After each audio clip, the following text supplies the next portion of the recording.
이 시편 23편, 이 시는 인류에게 주신 가장 아름다운 시입니다. 동시에 은총을 담은 선물이기도 합니다. 그런데 안타까운 것은요, 우린 이런 은혜로운 선물, 이 은혜로운 이 사실을 그냥 아름답게 여기고 아름다운 표현에서 멈춰버린다는 겁니다. 한마디로 이런 은혜로 우리가 살질 못해요. 참 충격적이지 않을 수 없는데, 이것은 어느 특정인이 또 특정인만 이렇게 되는 건 아닙니다. 근데 그 이유가 있어요. 우리 각자 스스로 가지고 있는, 이렇게 살아가지 못하게 하는 그 한계입니다. 한계가 뭘까요? 제한입니다. 한마디로 은혜는 입어요. 은혜 속에 하나님의 능력도 맛보고 기적도 맛보고 불치병에서 낫기도 하고 전혀 안 되는 문제가 해결받기도 합니다. 그런데 여기서 멈춰버리는 이 삶의 태도입니다. 자, 이 은혜는 그렇습니다. 은혜는 은혜 받는 것에서 멈추는 은혜는 아니에요. 그래서 은혜는 살아있는 은혜라는 것은 지금도 우리가 저나 여러분에게 펴주신 이 은혜는 살아있는 은혜이면서 살아계신 은혜는 반드시 은혜가 은혜될 때 움직이게 합니다. 그래서 우리가 이 은혜를 받을 때 좀 심각할 필요가 있는 것은요, 내가 이 은혜를 입고 참 좋다 이렇게 머물게 하는 은혜는 아닙니다. 받은 은혜로 멈추면 여기까지예요. 그래서 우리가 그 다음이 힘들고 어렵고 어마어마한 은혜를 입었음에도 갑갑하고요, 밀려오는 걱정과 염려와 근심은 아무도 해결할 수가 없어요. 이 상태를 받은 은혜가 멈춰있는 상태다, 이렇게 표현할 수 있겠습니다. 그럼에도 은혜는 지금도 살아있는 은혜입니다. 왜? 이 은혜로 살아가게 하시는 은혜이기 때문에 그렇습니다. 자, 오늘 이 시간은 이 어마어마한 이 은혜가 우리를 찾아주신 시간이에요. 기다려주시고 참아주시고 그럼에도 불구하고 우리를 신뢰해 주시는 이 시간이기도 합니다. 왜? 써먹을 때가 있어서 그런 건 아니에요. 또 괜찮아서도 아니고요. 이렇지 않으면 살아남을 사람이 있을까요? 이 은혜가 살아있어서 은혜로 살아가실 때 이렇게 표현합니다. 내게 부족함이 없으리로다. 한마디로 부족함이 없는 은혜입니다. 부족할 앞으로 부족할 게 없게 이런 게 아니라 지금 바로 이 은혜는 살아있는 은혜로서 그 모든 부족을 채우십니다. 그리고 나서 우리 한 사람 한 사람의 영혼을 소생케 하는 은혜입니다.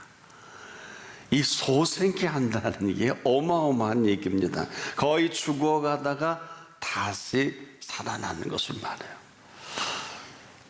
그래서 지금도 우리 영혼을 소생케 하는 건 다 죽어가는 영혼이 오늘 이렇게 살아나게 하는 살리심을 받습니다. 왜 그럴까요? 이런 사람에게는 이런 이름을 붙여줬습니다. 자기 이름을 위하여, 자기 이름을 위하여 살아갈 특권이에요. 의롭지 않는데 의롭다하게 여겨주셔서 그 의로 인도하십니다.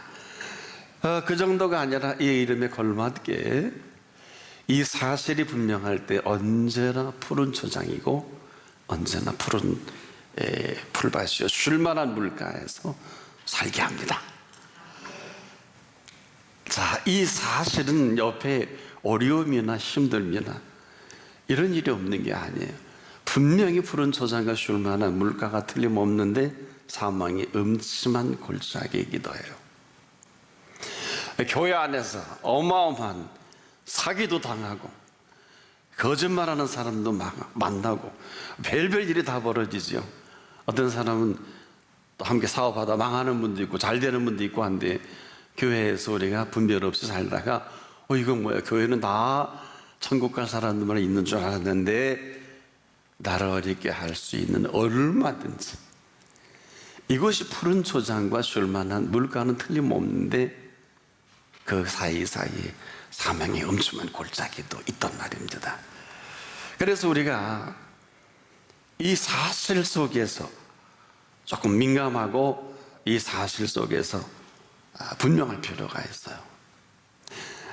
왜 분명할 필요가 있느냐? 사망의 엄침한 골짜기를 다니시라도 저 멀리 있는 게 아니라 저 강남 한복판에 있는 것도 아니고 저 무슨 시칠리아 섬의 마피아 본부에만 있는 게 아니라 사망의 엄침한 일들은 얼마든지 이 한가운데서 우리에게 나타날 수 있어요. 하지만 해받음을 두려워하지 않을 것은 어떤 사람에게 이 해가 임하지 않을까요?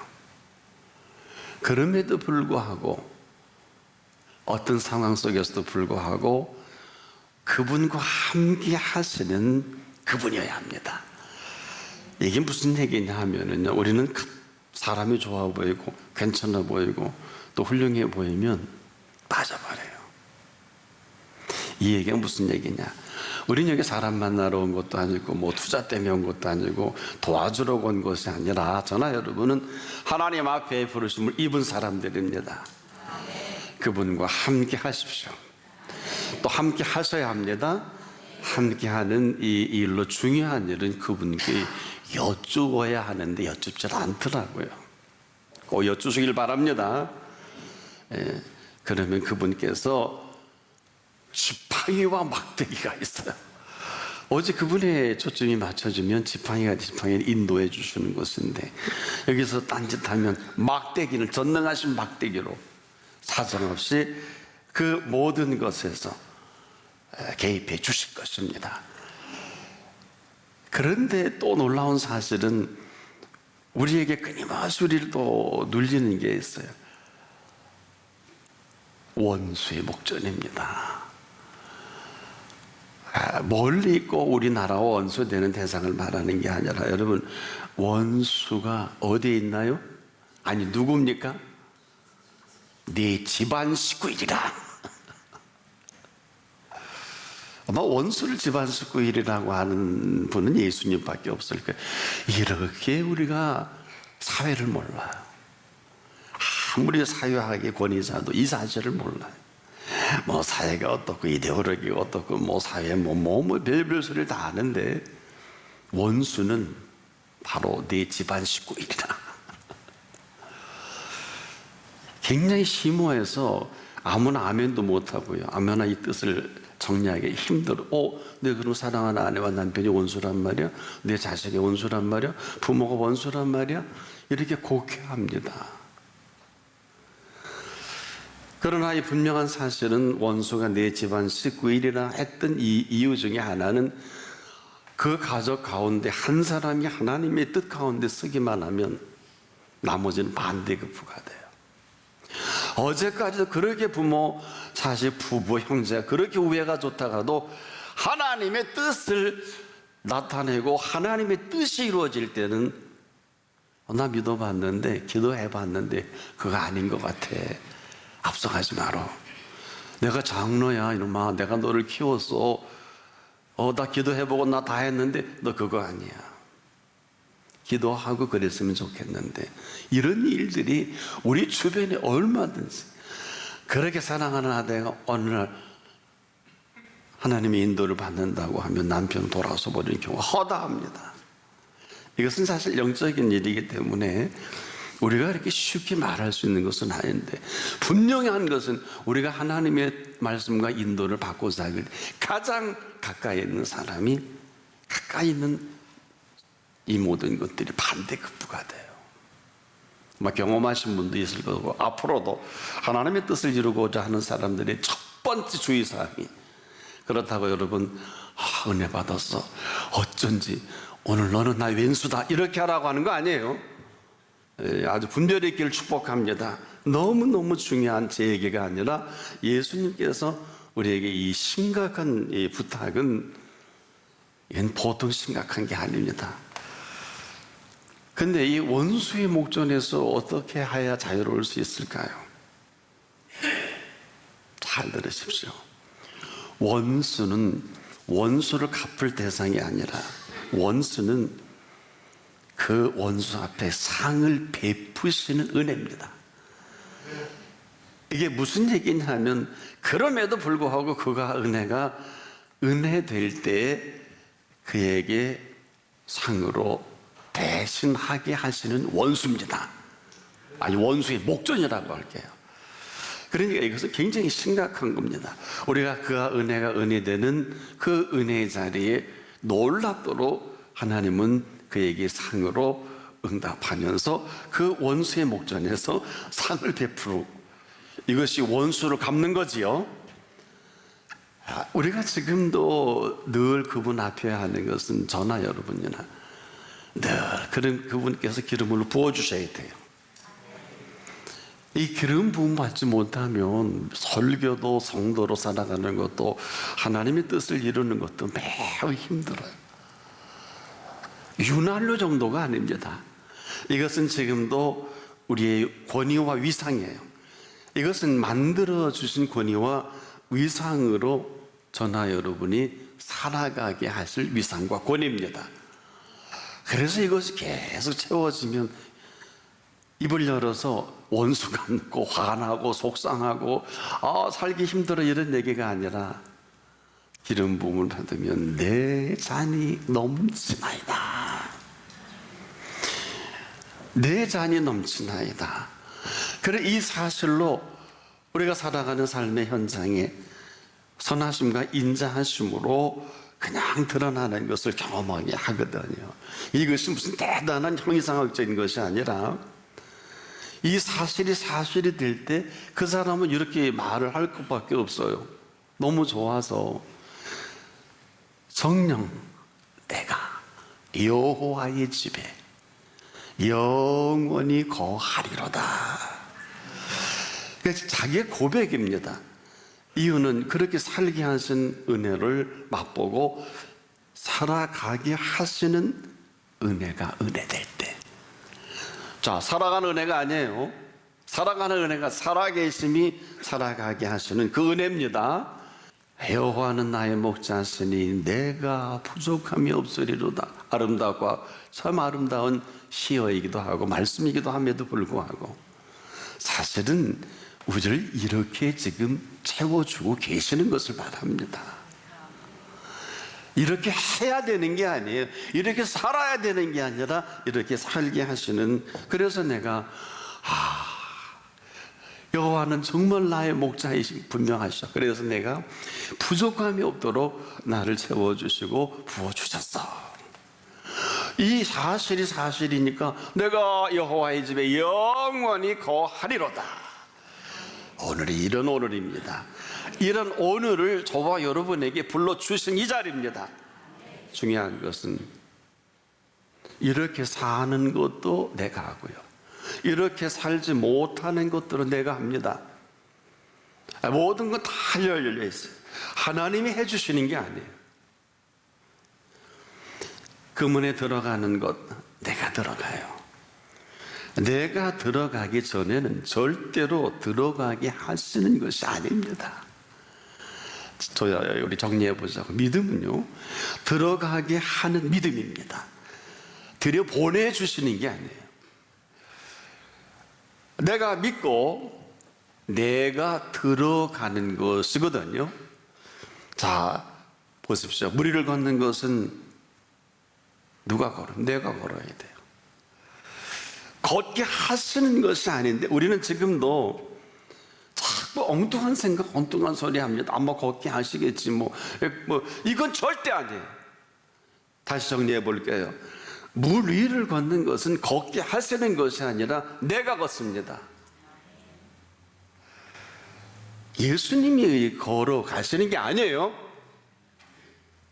자, 이 부분이 얼마나 심각한가 하면 지금도 내가 그 말씀에 의지해서 그 발을 내디딜 수 있을 그때 무리를 걷게 되거든요.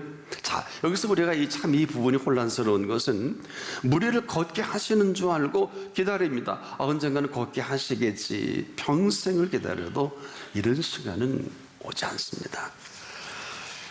정리해보면 무리를 걷는 것은 내가 걷는 것입니다. 내가 걸을 수 있을 그때 무리를 걷게 되는 것입니다. 분명한 그 말씀이 근거가 돼서 내가 그 말씀을 의지해 내가 걷는 것이지 걸어가게 하시는 것이 아닙니다. 그럼 왜 빠져요? 왜 빠져요? 걸어가게 하시는데. 안 그렇습니까? 하나님의 이름으로 사업 시작했는데 왜 망해요? 망하면 안 되잖아요. 죽을 병에 고침받았는데 다시 도지잖아요. 한두 사람이 아니에요. 이것은 지금도 걸어가게 하시는 것이 아니라 걸어가게 하실 때까지 기다리는 것이 아니라 이건 불신이에요.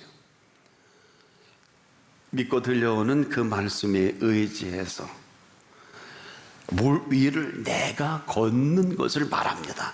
정리해보자고요. 믿음은 살아있는 믿음입니다. 살아있다는 게 뭘 움직이게 하시는 믿음이에요? 자, 보세요. 들것의 중풍병자를 들었는데 사람이 너무 많이 예수님을 쌓여서 갈 수가 없어요. 그러니 그 친구들이 지붕을 뜯습니다. 개화장을 뜯고. 그리고 수단과 방법을 안 가지고, 여러분 세상에 지붕 뜯어서 예수님 앞에 들어가는 사람은 이 사람밖에 없어요. 그런데 이 사실을 두고 예수님이 뭐라고 말씀하셨냐 하면 중풍병자에게는 한마디도 안 하십니다. 저들의 믿음을 보시고, 저들의 믿음을 보시고. 우리가 이런 부분에 분명한 정리가 되어 있지를 않는다면 이거 참 답이 없어요. 우리가 기도하고 가만히 있는 것이 아닙니다. 반드시 우리가 기도할 때 똑똑하게 성령께서 세미한 음성까지라도 들려주십니다. 근데 묻질 않아요. 내 얘기만은 구하기만 합니다. 그럼 구한다 할지라도 들을 거 아니에요. 우리가 참으로 구한다는 것은 여쭙는 것을 말해요. 보십시오. 베드로는 무리를 걸어오시는 예수님을 유일하게 보게 됩니다. 다른 사람은 유령이라고 하고 소리 지르고 난리인데 베드로만 예수님을 정확하게 보니까 본 소리라는 거예요. 주여 주여 주님이 왔습니까? 그러면 저를 명하십시오. 얼마나 정확한 표현이에요. 인류 역사상 전무후무한 물 위를 걷게 하는 사건이에요. 그런데 왜 베드로만 걸을까요? 오라 하소서 이 근거가 돼서 그 무리를 걷습니다. 그런데 어떤 일이 벌어집니까? 이 베드로가 무리를 걸을 때 예수님이 걷게 하신 게 아니란 말입니다. 이 얘기는 상관계 없다는 게 아니라 우리가 지금도 말씀을 듣고 움직일 때 우리가 아무것도 하지 않아도 되는 것처럼 말씀을 듣고 정리하고 내 마음대로 해석하고 하나님의 음성을 리인터프리테이션을 허락하지 않아요. 조심하십시오. 가라 오라 하라의 재해석을 요구하지 않습니다. 천하범사의 기한이 있고 모든 목적이 이룰 때가 있어요. 근데 우리는 이 때를 전부 몰라요. 이 사실이 지금 왜 이렇게 우리에게 중요한 이 혼란이에요. 혼란. 아직도 머뭇거리고 믿으니까 믿고 있으니까 언젠가는 무리를 걷게 하실 게 아니겠느냐. 맹신이에요. 여러분 맹신이 뭔 줄 아십니까? 옳고 그름을 따르지 않고 덮어놓고 믿는 거예요. 말씀에 근거가 없다는 거죠. 중요한 일에 분명히 예수님께서는 근거가 없는 일을 행하신 일이 없습니다. 아무거나 믿음이라고 하지 않습니다. 우리가 조심하셔야 됩니다. 그래서 지금 응답이 없는 게 아니에요. 우리가 지금 막연히 그냥 언젠가는 무리를 걷게 하시겠지가 아닙니다. 머리를 걷는 것은 베드로지 예수님이 아닙니다. 지금 우리가 똑똑하게 그 음성이 들려줘야 하고 음성이 필요한 것은 다른 것이 아니에요. 지금도 우리가 생각하는 이 모든 세계 속에 제1로 중요한 게 목자의 음성입니다. 양이잖아요. 양은 목자의 음성을 들어야 그제서야 목자의 인도가 시작됩니다. 그러면 푸른 초장이요, 그러면 쉴만한 울가입니다. 그리고 그 음성이 들려진 그대로 살아가는 삶의 현장이 됩니다. 양에게 있어 꼴이 뭐예요? 생명의 꼴 아니에요. 양에게 있어서 꼴은 생명의 떡이기도 하잖아요. 그래서 양에 들려주는 음성은 생명의 음성입니다. 그리고 이 음성을 따라 살게 하실 목자요, 양, 그 이상 그 야도 아니에요. 만약에 양이 목자의 음성이 들려주지 않으면 거기까지예요. 푸른 초장도 거기까지입니다. 쉴만한 물가도 거기까지입니다. 조금 전까지만 해도 이 푸른 초장과 쉴만한 물가에서 내가 부족함이 은혜 받고 뭐 춤추고 얼마나 평화 하루에서 뭐 이런 얘기하는 거기까지. 지금 부족함이 없게 하신 것은 목자지 양이 아니에요. 이 얘기는 그가 나를 푸른 초장에 누이시고 쉴만한 물가로 인도하시는 양이어야 합니다. 여기에 거침없이 그 영혼까지도 소생케 하시는 이 은혜는 우리가 이렇게 만증창이가 됐다 할지라도 거의 죽어가다가 다시 살아나게 하시는 푸른 초장이란 말이에요. 어느 정도 자기를 위하여 의의 길로 인도하시는 분이십니다. 여기에 그 이름의 권세가 있어요. 이 권세로 살아가게 하시는 의지, 우리의 의도 우리가 의로워서도 아니란 말이에요. 왜 내가 사망의 음침한 골짜기를 다닐지라도 해를 두려워하지 않는다고 했을까요? 쉬운 게 아니에요. 주님이 함께 하시기 때문에 그렇습니다.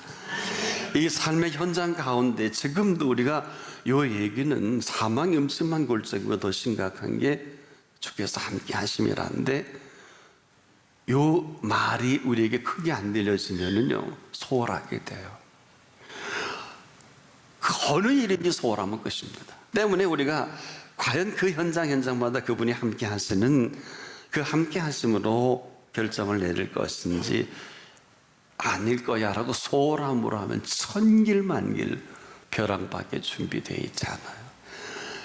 혹시 하나님의 뜻을 따라 인도하는 사람들 조심해서 한번 자신을 말씀을 통해서 살펴보세요. 여러분, 우리가 하나님께 보고하고 움직인다는 것은 통보가 아니에요.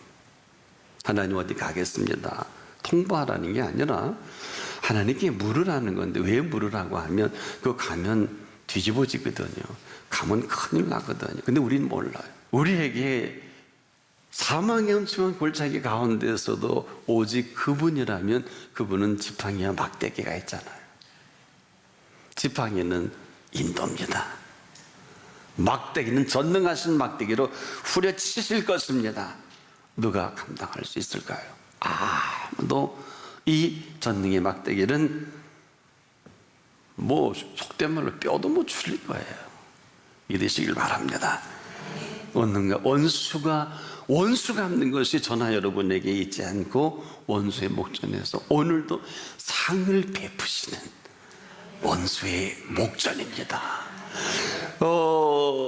근데 이 결과가 우리가 참 더함이 없는 것은 삶은 선택이에요. 이렇게 사는 것도 내가 살고요, 이렇게 살지 못하는 것도 여러분이 선택해야 돼. 뭐 고민할 거 없어요. 여러분이 할 게 아무것도 없어요. 믿으면 이 근거로 그분이 살아계시는 걸 말하는 겁니다. 지금도 이렇게 살게 하시는 은혜는 늘 우리가 할 수 있는 표현이 내 잔이 넘치나이다. 또 그렇게 하시고요, 이 사람이 정리할 수 있는 고백은 너무 간단해요. 나의 평생에 선하심과 인자하심이 정녕 나를 따르리니 내가 여호와의 집에 영원히 거하리로다. 그런데 이 모든 것은 오직 양에게 목자의 음성일 때만이 이 모든 것을 이루시는 목자입니다. 그래서 양이 목자의 음성이어야 하는 그 이유가 여기 있어요. 그 나머지는 이제 우리 각자의 몫입니다. 이제 우리가 이 자리 선택하는 자리예요. 뭐 그냥 살아오던 대로 살아가셔도 되고요. 어떻게 하실래요? 목자 아래 있는 양이 할 게 있을까요? 부족함이 없으리로다. 무슨 스스로 위로가 아니에요. 실제에 대해 돈 없는 사람 없는데 가짜예요. 우리가 너무 가짜가 많아요. 그 위로하지 마세요. 하도 많은 그리스도인들이 거짓말을 많이 시키고 하자는 없어도 감사하되 거짓말하지 마세요. 없는 거 감사한 게 아니에요. 없는 거예요 그냥. 그래요 안 그래요? 여러분 이거 굉장히 심각합니다. 우린 심각한 걸 안 심각하다 그러고 안 심각한 거는 심각하게 여겨요. 아, 참 이렇게 딱 할 때가 어디서. 그래서 예수님이 우리에게 무엇을 먹을까 입을까 마실까 염려하지 마라. 이는 다 이방인들이 구하는 것인데 내가 누구냐? 너에게 있어야 할 줄 아신다. 있어야 할 건 아느니라. 아신다 그래서 하도 예수를 안 믿을 것 같으니까. 안 그래요? 공중에 새가 보이니 들의 백합화를 봤냐? 야, 저 내일 한국에 던져는 들풀인데 저렇게 아름답고 꽃이 피우고 저렇게 먹이시고 입히시는데 하물며. 자, 우리 예수를 잘 믿어야 되는 게 아니에요. 똑바로 믿읍시다. 양이 목자의 음성이어야 하는 분명한 말씀을 주신 대로 그 선택을 각자의 몫으로 돌리겠습니다.